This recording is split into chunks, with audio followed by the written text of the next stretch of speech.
Thank you very much, Mr. Chairman. I'm delighted to be here with you.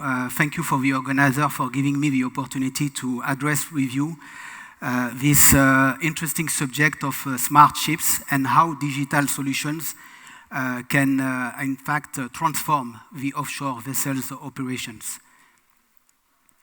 So first of all, for those who don't know who we are at Ascenz Marorka, we belong to a company headquartered in France, GTT. GTT is a technology provider specialized in storage and transportation of liquefied natural gas. We've been in the value chain of liquefied natural gas for 60 years, and Ascenz Marorka is the digital arm of GTT. In fact, when you look at the company, it's a standalone company from the group. It is the result of organic growth as well as acquisitions. We've made, over the last few years, several acquisitions.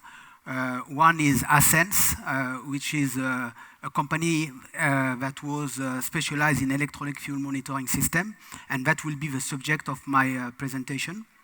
The other one is Marorka. This is a company that is specialized in vessel performance solutions, management systems, leveraging high-frequency data. And another one is Vessel Performance Solution that has been acquired last March 2024 and also specialized in what we call the Advanced Vessel Performance Solution. And last and not least, GTT, that we leverage from R&D resources and niche expertise in liquefied natural gas. All of that is now embedded in one single company, Ascenz Marorka, that has the opportunity, in fact, to provide one single platform addressing all kinds of vessels and all kinds of fuels in order to enhance energy savings, emission monitoring, transparency, as well as operational excellence. As we speak, we are equipping 2,300 ships, all kinds of them, and out of 2,300, 400 are offshore supply vessels. So today I'm going to focus on these 400. So first of all, this is what we call a ship-to-shore IoT platform that is transferring data from sensors on board the vessel. I liked some of the comments earlier where we don't have data available. I can tell you on the 400 offshore supply vessels that we are equipping, we have very good data, and we are able to drive, I would say, fuel efficiency. We are also able to drive down the CO2 emission. And all of that is transferred into our data acquisition system and on our platform, where we can ingest all type of information and of course derive that through value-added solutions in order to improve energy on board the vessel. One thing that is very important, and I like Captain Ali Shahab Ali earlier on from ADNOC LNS comment about the fact that not only you need to have hardware, you need to have software, but you need to have skilled people. So something that we are doing a lot at Ascenz Marorka, we listen a lot about our client needs, and we set up what we call a fleet operating center that is capable to run 24/7 with skilled, I would say, mariners, people that has been on board the vessels, all kinds of vessels, and that are capable, in fact, using our hardware and our software solutions in order to guide the masters and the crew. So this is very important so that they can leverage all the software that are at their disposal, as well as all the data scientist analysis and so on, crushing the data in order to talk mariners to mariners. And this is something that is very important. And since few months, we are now able to be 24/7 because we have also for our ocean-going vessels a weather routing system that we have teams of seasoned mariners that are established in Singapore, Vancouver, and France in Paris, so that we can cover all the time zones. So we spend, as I said earlier, a lot of time trying to understand our client needs. What our clients are looking for is, of course, a robust platform leveraging good sensors as well as excellent software. They are also looking at expertise on all kinds of maritime-related subject matter experts, such as meteorology, such as operations, such as naval architecture, as well as navigation. And of course, also they are looking at proximity. So as we speak, we have people and offices spread in 15 countries, and we continue to grow. Last week, we announced the acquisition of a company called Danelec, which is specialized in data acquisition system. And with this company, we will be able to be present all over the globe with a network of very close, I would say, partners that will allow us to support our client. And this is very important in order to be able to drive change within the organizations, both from a safety standpoint as well as a performance standpoint. Of course, all the softwares and hardwares that are, I would say, installed on board our system has to meet the highest, I would say, industry standards. So not only the company and the organization has all kind of certification, but also our data acquisition system is cybersecurity type approved by Bureau Veritas. And this is something very important when we talk about how can we make sure that the data is transferred from the ship into the cloud in a secure manner. And that's why we have to apply very strict protocols on board the vessels as well as in our platform to make sure that any given time the data that it belongs to our client remains secure and safe. So when you look at all range of information that we have to make sure that we have one single data acquisition system that allow you, in fact, to communicate. So you have various ways to communicate, satellite, of course. We have Starlink, among others.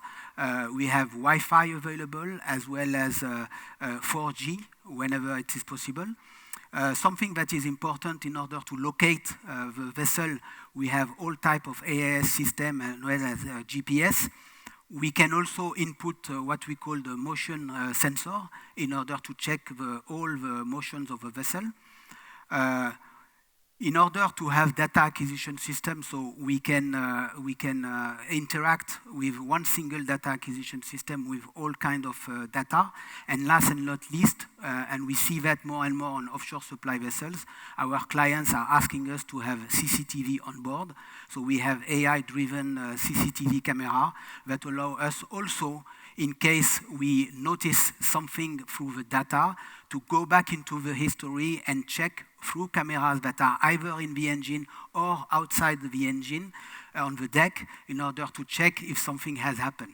So this is something also very, very important. So with a combination of all these systems, we are able to drive, I would say, a better performance monitoring, reduce, I would say, fuel consumption, and by doing so also reduce our environmental footprint. So when you look at the whole range of sensors that are available, it depends really on the scope and objectives of our client. So we have a very, I would say, robust mass flow meter. This is very important in order to be able to monitor the fuel going through the engine or the auxiliary. We have a shaft power meter. We have tank level sensors. This is very, very good in order to check and correlate between the remaining on board through the level sensors and also compare with the fuel consumption. And by doing so, we can see if there is a good correlation and pinpoint if there are some deviation. And of course, we have this smart CCTV. And we are continuing to improve in that. And the next generation, we will have vessel motion monitoring. We will have also anti-AIS tampering, things that will allow us to detect any vessel that is close to the offshore supply vessel. And we've been able, for example, to implement this system on board the vessel. And I give you just a use case where we were capable through AIS to detect that each time there was something wrong on the fuel disappearing from between what was on board and between the fuel consumption, we realized that there was a vessel coming alongside and they were engaged in some ship-to-ship transfer. So we could say to the owner something goes wrong, and each time something goes wrong, this vessel was involved in this operation, which was a very valuable information for the operator.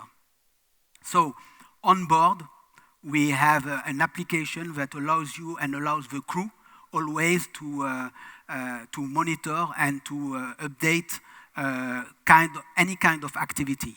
And we will be able to compare the manual entered information from the crew through what we have online, the portal, and then compare if it suits. And sometimes we can see if there are some discrepancies between what the crew is reporting and what we are looking for through the sensors and the online portal.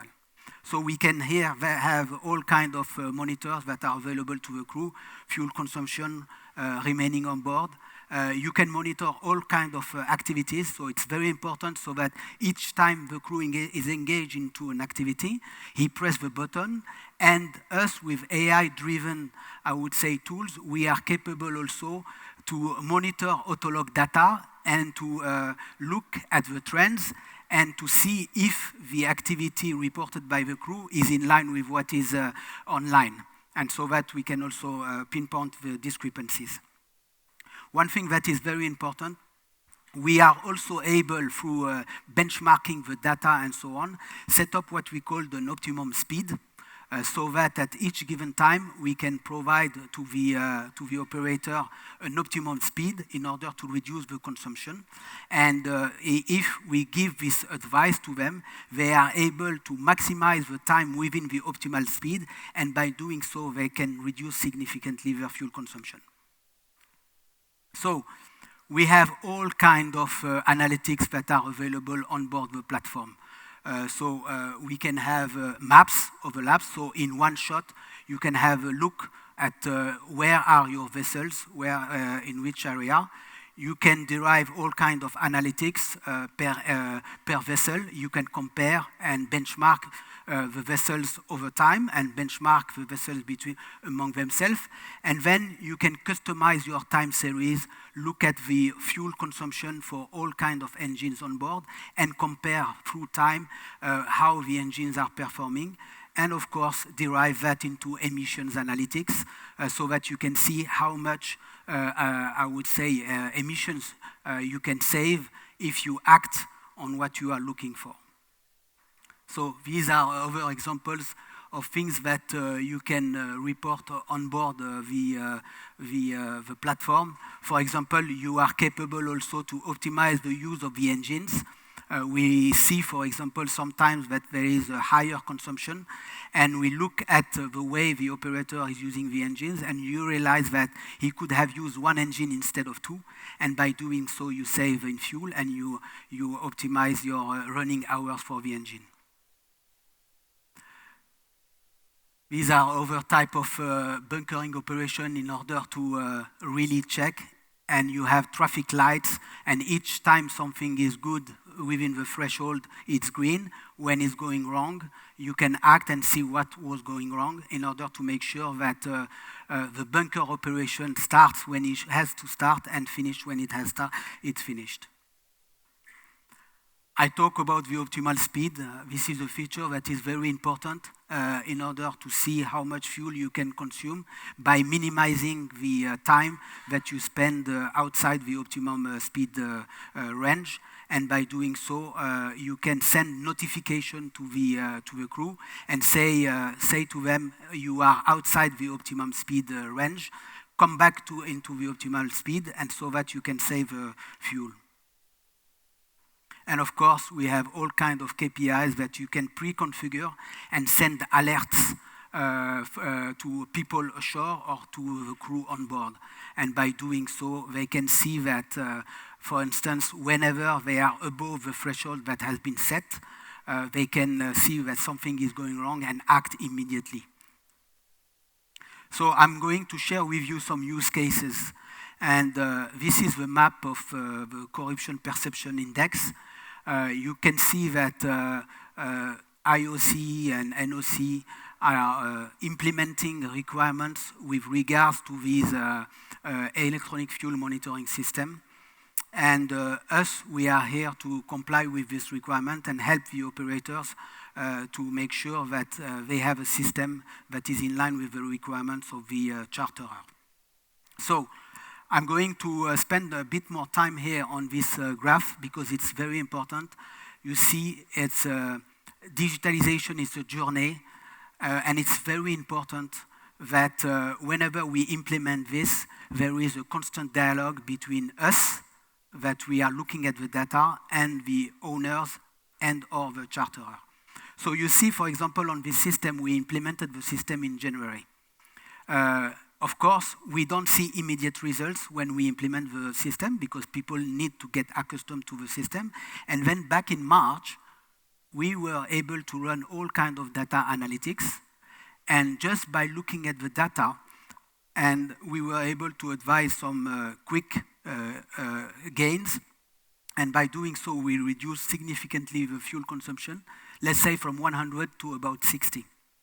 And then we engage in weekly meetings together with the charterer, because it's very important that the charterer is also involved, because they are the ones who are implementing those kind of requirements.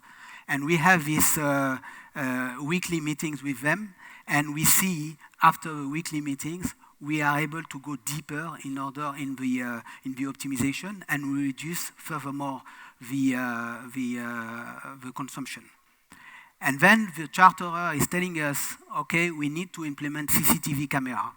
So we started to implement CCTV camera, and all of a sudden we were able to correlate any abnormal, I would say, change in the fuel consumption, together with some activities by implementing AI-driven cameras, either in the engine room or on the deck. And by doing so, we were able to go within 11 months from 100 to 20 metric tons. So if you look at what does it implies in terms of saving, it's about $600,000 per year in saving. So when I hear people telling us that I need to make sure that the system that I'm implementing, I get the benefits that I was expected to, I would say through a close collaboration between us and the people who are implementing those systems, this kind of real use case show you that these systems can provide you huge benefits, and it's only 1 year. So you can imagine over 10 years time chart how much money it does represent. This is another optimization and another use case. So basically here, you have two periods, one between March 16 to April 8, and the other one between April 8 to April 29. The only difference between those two periods is that at first, we let the crew manage the speed as they want. And with our feature that we call the speed optimization module, we are capable to give advice in order to limit the time spent outside the optimum speed. So on these two periods, we said nothing for the first period, and we realized that the vessel has spent 40% within the range of the optimal speed. And then we gave guidelines, and each time they were outside the optimum speed, we were sending alerts and so on. And they were able basically to spend 80% of the time within the optimum speed. All of that has contributed into a significant saving throughout 21 days, and significant saving resulted also in 20 tons of CO2 saving. I'll share with you another topic that is how can you use this tool in order to optimize the use of your machinery. This example shows you if you use two engines, what type of consumption you will have, and you will see between 1 and 4 knots. In fact, we were able to say no, use only one engine and keep the other engine out. And just by doing that, we are able to save something around 3 metric tons per month, which represents something around $22,000 per year. So again, how can we use, I would say, data-driven tools in order to drive better behavior, better use of the machinery? Because if you reduce the running hour of your machinery, of course, from a maintenance standpoint, and from fuel saving standpoint, it means a lot. So I hope I gave you a few snapshots. I don't have a lot of time, but happy to take any questions either now or later on into how at Ascenz Marorka we are helping the charterers and the owners to use this electronic fuel monitoring system to drive, I would say, a better fuel performance, lower environmental footprint, and also higher safety. I thank you very much for your attention.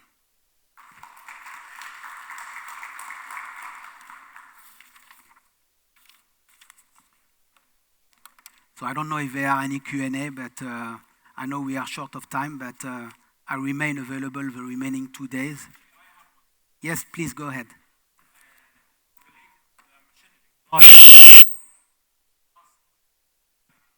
You were presenting. So it is only like what you can advise is like turning like one of the machineries off. Yes, but nothing to do like with the machinery itself, correct? Yes. Because it's as per like the manufacturers comes with its own like NOx technical files. So you cannot do anything on that regard, correct? Yeah. No. Okay. And I think, you know, these tools are very interesting in terms of, I didn't dive in, but if you have time, please stop by our booth.